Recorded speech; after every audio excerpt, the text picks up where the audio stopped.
So now you taper the end, so you go on your first mark. My full name is Ezekiel Steven Liu, and I'm a senior at Yap Catholic High School.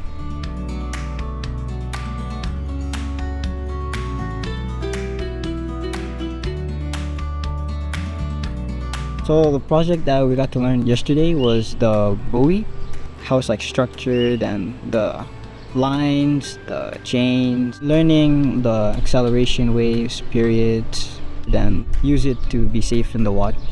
I want to major in engineering, and one of our instructors, Andrea, she was a marine engineer, so I'm hoping that I'd learn some from her to go on with my career as an engineer.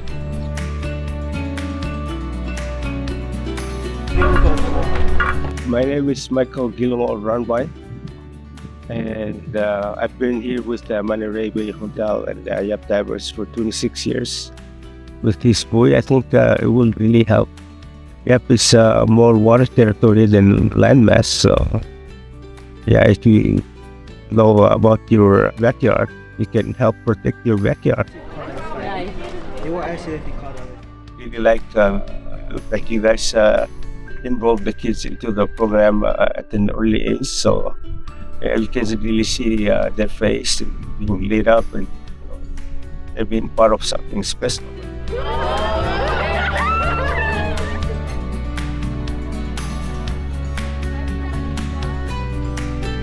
My name is O'Reilly Wismont. I am from the Gilman village in Druid, Yap, and right now we are at Gilman and we're about to put in the buoy. This is beneficial for the Yapese people because it makes it easier for them to have access to the knowledge of the ocean so they can go out and fish or do what they need to do. I would like to say Tungwan and thank you, PacIOOS.